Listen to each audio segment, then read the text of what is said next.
Woodlands Wing Secondary School. This semester, I teach the Secondary 2 Express and Normal Academic as well as Upper Secondary Design Technology. The current lower Sec 2 Express class that I have is no different from the same class group that I taught last year. And of course, this learner profile is actually quite similar to the 2018 batch. So what I'm trying to say is this current batch of students, they have just moved on from the sketching to the generative ideas, and now they have chosen their idea to develop. So I was thinking a lesson idea that I can actually share in a more fruitful way will be the 2018 batch, which is no different from the current batch of students. And also the 2018 batch, this project was National Day Mechanical Toy. So it's quite interesting. So of course, this is a semester-long project. So obviously the pedagogical practices, namely the positive classroom culture teaching process, we did cover, or rather I covered empowering learners, building the trust with them, and also setting expectations, such as how many pages of the journal that they need to complete by a certain time. Now, of course, the lesson preparation will also include the considering the learner's profile. So this class group back in 2018 comprises a handful of high ability learners and a small group, a few of them education support, all right, they require that, which we also consider them as low progress learners, just a handful. Mid progress is the bulk of it, and I don't recall any official special needs in that class group similar to this current batch of students. So I'll be referring to the 2018 project, which is the National Day Mechanical Toy project. Now, of course, in the lesson preparation, I also consider deciding on teaching aids and learning resources. Now, basically arousing interest. Okay, also over here, the pedagogical practices, you can see I was like hogging it all along. So of course, in lesson enactment, arousing interest is very important for D&T. It's a very hands-on practical project.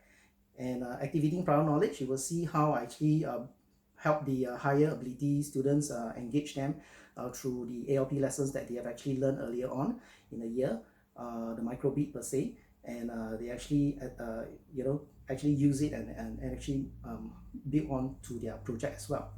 Now, facilitating the collaborative learning will be helping the high ability students to actually work with one another, or as a pair or as a trio.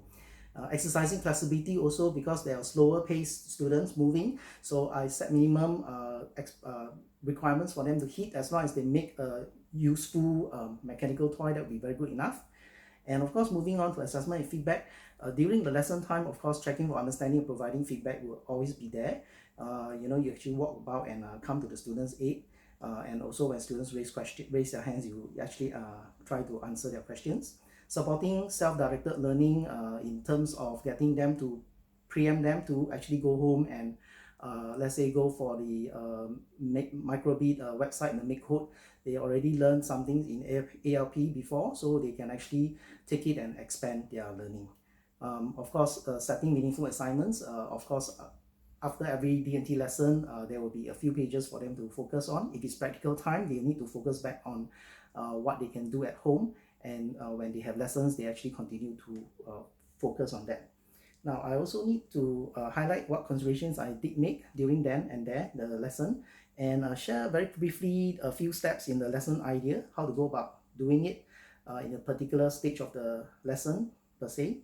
And of course, last but not least, the success and the challenges. So this is the pedagogical practice. And I move on to a quick tour on the PowerPoint slides for the journal itself. As mentioned earlier on, who were my learners? The 2018 batch of Secondary 1 Express. The considerations made were there were little or no prior knowledge of the D&T contents, because I don't think they learned this in their primary school years. But their art and craft knowledge and skills could be useful, and also in their sciences they learn observation skills as well. Now, Perry and the holistic assessment program for active learning would have helped a lot in many big ways, because from my own observations over the years, the students have more confidence and able to articulate. Now, this is the cover page for the Design and Technology Secondary 1 Learning Journal. The project is called National Day Mechanical Toy. And of course, it starts off with some background preparation for students to actually they can proceed ahead to actually go to this YouTube and watch the then 2018 We Are Singapore theme song, and get some understanding of what this whole project is all about. And there are also fun packs given out then. So this is a zooming view. Now considerations made here would be high ability learners. For this class group, they are about 35%. Mid progress learners make up the bulk of the group, and education support, the low progress one, they are like 1 or 2 of them, and they are non SEN students. So the strengths for this class group was that they are not afraid to ask when in doubt, very eager to learn new subject, D&T being a new subject for them at Secondary 1.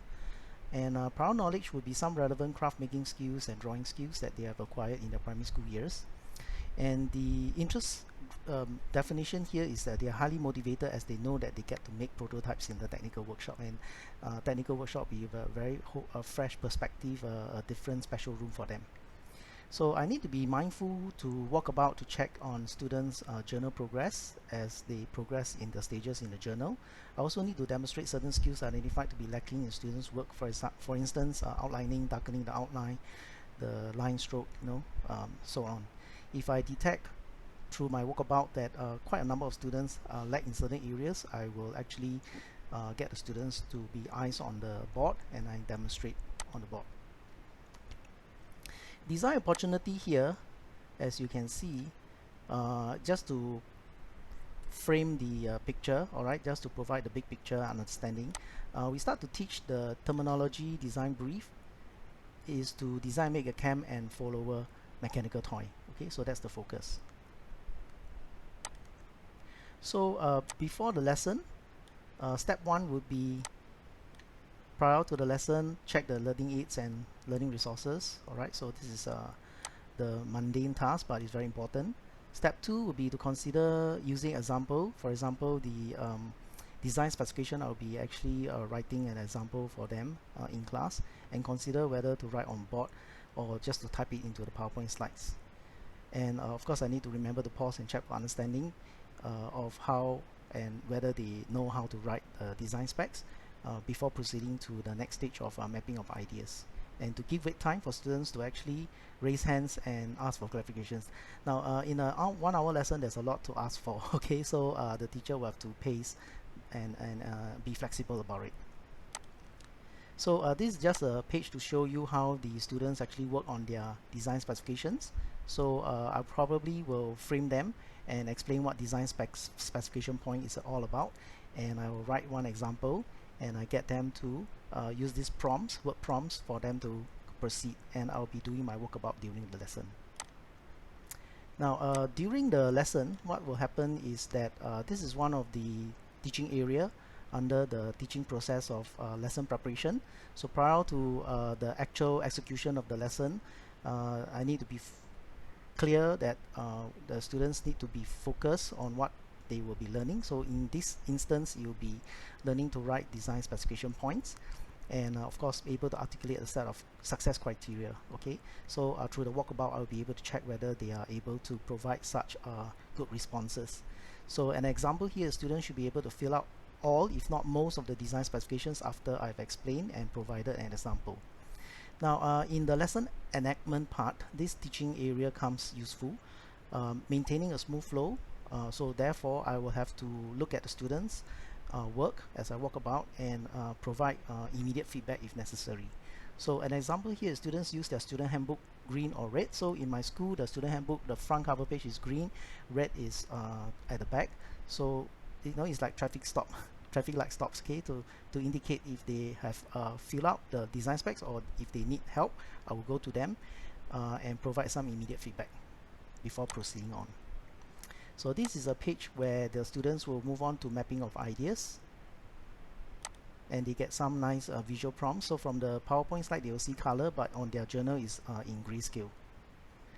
So moving on to mapping of ideas, of course this visual, this very colorful, impactful examples, visual examples will be able to rouse their interest, and of course something that they're close to. All right, for Singapore citizens, they should be able to relate to many things that I have shown on the PowerPoint slide. So for example, I will use visual examples, things related to the theme, we are Singapore, and solicit responses from students what they are. So it's going to be a bit rowdy, so need to anticipate excitement and constructive noise here. And of course, as the students actually say some of the things, I will be writing on the board. This is just an example for a trigger. And of course, the students actually can work as I write on the board, okay, to form up the mapping of ideas. Okay, so what happened here is during the lesson step 3, I will need to exercise flexibility, anticipate how students respond to their learning experiences, you know, if they know how to actually progress to come up with a mapping of ideas. So I can use the whiteboard to form up the map, and of course I will show an example of a completed map. So this is an example of a completed map.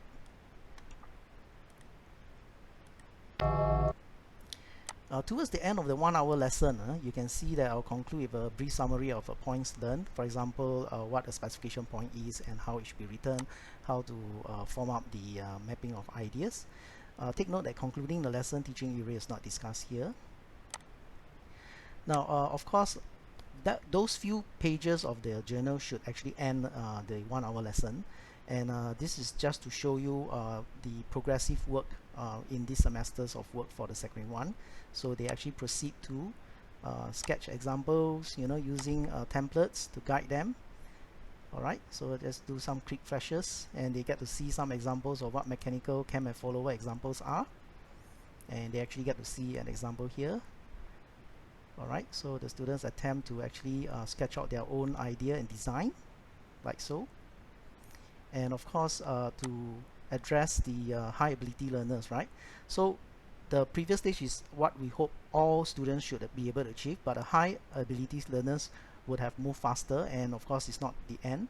So I get them to apply what they've learned during their applied learning program, robotics, where they learn the BC micro:bit, a little bit about make code programming as well. They use block-based programming versus JavaScript here, but they can use Python as well. As you can see, I gave them some activating their prior knowledge, okay, just to trigger them, and I also point to them a simple task, because the high ability learners like to be challenged. That's my belief also. So I'll give them a simple task to consider, to build on. And of course, I gave them some flashback of some ready-made icons that they can actually call up from the program itself. And I further challenge them to use the buzzer to create maybe the shorter version of the national anthem, which a few of them actually able to. All right, and of course to use LED lights to do some flashing through the micro:bit. So this is the challenge task for the high ability students. Of course, every students get a set of this, but I don't expect all to be able to proceed to this stage. Of course, this is to actually engage those high ability learners. So those who were not able to do it, it's okay for them. All right, so I think here there's a video.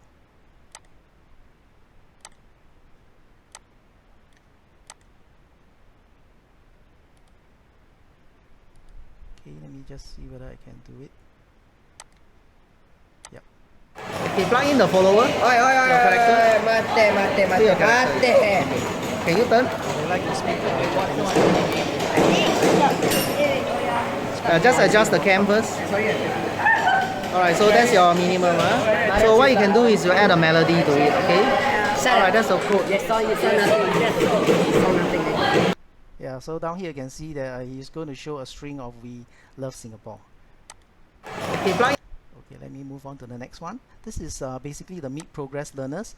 They test out at least their minimally assembled mechanical toy and make sure that it moves fairly smoothly. Those who don't move smoothly, we get them to troubleshoot and improve.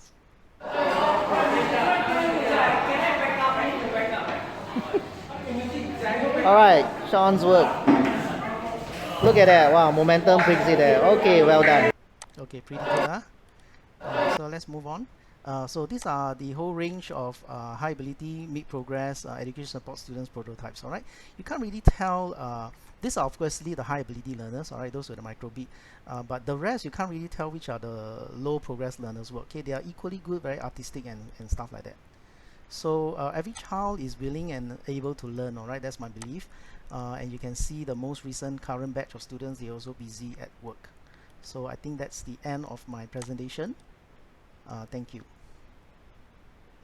Challenges, of course, I've already shared, all right, the pacing and all those things. Successes will be those high ability students able to produce the national anthem through the microbeat.